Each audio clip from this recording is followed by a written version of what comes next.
മുതൽ ആരംഭിച്ച KSRTC free ടിക്കറ്റിൽ ആനവണ്ടിക്ക് അന്ത്യയാത്രയാണോ എന്നതാണ് ഉയരുന്ന ഏറ്റവും വലിയ ചോദ്യം. KSRTCയിൽ നിലവിലെ ഓർഡിനറി സർവീസുകൾ പരിശോധിക്കുകയാണെങ്കിൽ തിരുവനന്തപുരം ജില്ലയിലാണ് ഏറ്റവും അധികമുള്ളത്. 669 ഓർഡിനറി ബസ്സുകളാണ് തിരുവനന്തപുരം ജില്ലയിലുള്ളത്.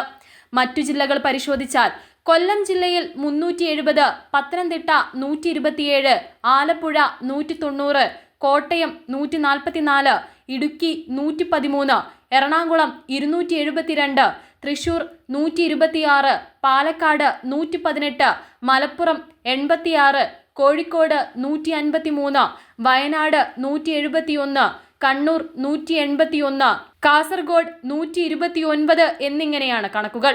അതായത് ആകെ 2849 സർവീസുകളാണുള്ളത്. എന്നാൽ സർക്കാർ വാദിക്കുന്നത് 3000-ലധികം സർവീസുകൾ ഉണ്ടെന്നാണ്. വടക്കൻ കേരളത്തിലും മധ്യ കേരളത്തിലും KSRTC സർവീസ് തുച്ഛമാണ്. മാത്രമല്ല സൗജന്യ യാത്രാ മൂലം പ്രതിദിന നഷ്ടം 2 കോടിക്ക് പുറത്തു വരും. പ്രതിവർഷം 750 മുതൽ 800 വരെയാണ് സാമ്പത്തിക ബാധ്യത ഉണ്ടാവുക. ഇതുകൂടാതെ ശമ്പളം, പെൻഷൻ എന്നിവയ്ക്ക് പ്രതിവർഷം 1500 കോടി കണ്ടെത്തണം. എന്നാൽ സർക്കാർ സഹായം മുൻകൂറായി ലഭിച്ചാൽ ഒരു പരിധിവരെ പിടിച്ചു നിൽക്കാനും കഴിയും. സർക്കാരിനെ സംബന്ധിച്ച് തെരഞ്ഞെടുപ്പ് വാഗ്ദാനം പാലിച്ചുവെന്ന് മേനി പറയാമെങ്കിലും ഇരിക്കുന്ന കൊമ്പ് മുറിക്കുന്ന അവസ്ഥയിലാകും തുടർന്നുള്ള കാര്യങ്ങൾ. കേരളത്തിന്റെ പൊതുഗതാഗത സംവിധാനം കാലങ്ങളായി കടുത്ത സാമ്പത്തിക പ്രതിസന്ധിയിലാണ്. ഇതിനിടയിലാണ് വിവിധ വിഭാഗങ്ങൾക്കുള്ള സൗജന്യ നിരക്കിലുള്ള യാത്രകൾ പ്രിയദർശിനി സൗജന്യ യാത്രാ വാഗ്ദാനം പുതിയ സർക്കാർ നടപ്പിലാക്കിയത്. ഇരുകൈയും നീട്ടിത്തന്നെയാണ് വനിതകളടങ്ങുന്ന ഈ സമൂഹം ഈ യാത്രയെ ഏറ്റെടുത്തിരിക്കുന്നതും. ജനപ്രിയമായ ഇത്തരം പദ്ധതികൾ KSRTCയെ കൂടുതൽ ആഴത്തിലേക്കുള്ള തകർച്ചയിലേക്കായിരിക്കും നയിക്കുക.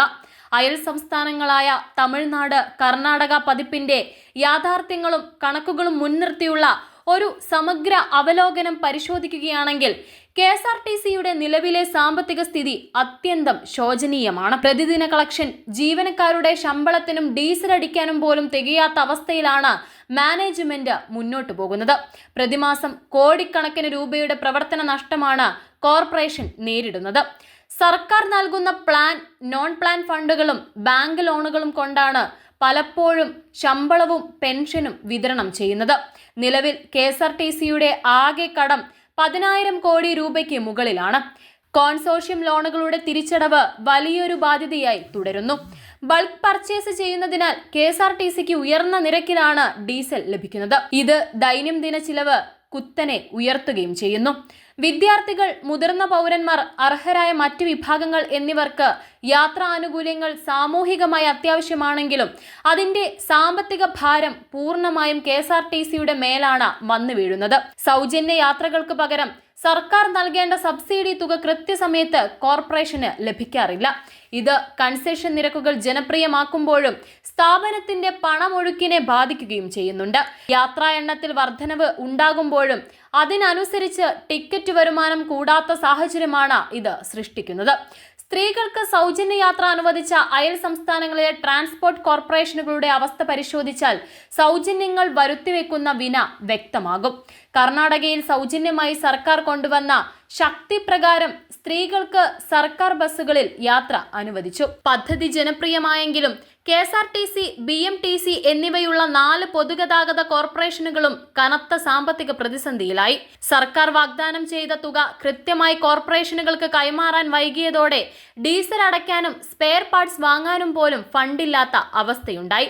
പലയിടങ്ങളിലും സർവീസുകൾ വെട്ടിക്കുറയ്ക്കേണ്ടി വന്നു. തമിഴ്നാട്ടിൽ DMK സർക്കാർ അധികാരത്തിൽ വന്നയുടൻ ടൗൺ ബസ്സുകളിൽ സ്ത്രീകൾക്ക് സൗജന്യ യാത്ര പ്രഖ്യാപിച്ചു. തമിഴ്നാട് ട്രാൻസ്പോർട്ട് കോർപ്പറേഷൻ നേരത്തെ തന്നെ നഷ്ടത്തിലായിരുന്നു. സൗജന്യ യാത്ര കൂടിയായതോടെ കടം ഇരട്ടിച്ചു. പുതിയ ബസ്സുകൾ വാങ്ങാനോ പഴയവ അറ്റകുറ്റപ്പണി നടത്താനോ കഴിയാതെ തമിഴ്നാട്ടിലെ പല ഡിപ്പോകളിലും ബസ്സുകൾ കട്ടപ്പുറത്തായി. ജീവനക്കാരുടെ പെൻഷൻ ആനുകൂല്യങ്ങൾ പോലും കൃത്യമായി കൊടുക്കാൻ കഴിയാത്ത അവസ്ഥയാണ് അവിടെയുള്ളത്. തമിഴ്നാട്ടിലെയും കർണാടകയിലെയും അവസ്ഥ മുൻനിർത്തി കേരളത്തിൽ ഇത്തരം സൗജന്യങ്ങൾ നടപ്പിലാക്കിയാൽ KSRTC പൂർണ്ണമായും തകരുമെന്ന് ഉറപ്പിക്കാം. ക്ഷേമപ്രവർത്തനങ്ങളും സൗജന്യങ്ങളും ജനാധിപത്യ സർക്കാരിന്റെ ഉത്തരവാദിത്തമാണെന്നതിൽ തർക്കമില്ല. എന്നാൽ സ്വന്തം കാലിൽ നിലനിൽക്കാൻ പാടുപെടുന്ന, ശമ്പളം കൊടുക്കാൻ പോലും സർക്കാരിന്റെ കയ്യിലേക്ക് നോക്കുന്ന KSRTC പോലൊരു സ്ഥാപനത്തെ കൊണ്ട് ഇത്തരം സൗജന്യങ്ങളുടെ ഭാരം കൂടി ചുമപ്പിക്കുന്നത് ആത്മഹത്യാപരമാണ്. കൃത്യമായ സാമ്പത്തിക സ്രോതസ് കണ്ടെത്താതെയും സർക്കാർ സബ്സിഡികൾ മുൻകൂറായി നൽകാതെയും മുന്നോട്ടു പോയാൽ അയൽ സംസ്ഥാനങ്ങളിലേതിനേക്കാൾ കൃത്യമായ സാമ്പത്തിക സ്രോതസ് കണ്ടെത്താതെയും സർക്കാർ സബ്സിഡികൾ മുൻകൂറായി നൽകാതെയും മുന്നോട്ടു പോവുകയാണെങ്കിൽ അയൽ സംസ്ഥാനങ്ങളിലേക്കാൾ വലിയ തകർച്ചയാകും കേരളത്തിൽ ഉണ്ടാവുക. ഇത് തുടർന്നാൽ ആനവണ്ടി സ്ഥിരമായി കട്ടപ്പുറത്താകുമെന്നതിൽ യാതൊരു സംശയവും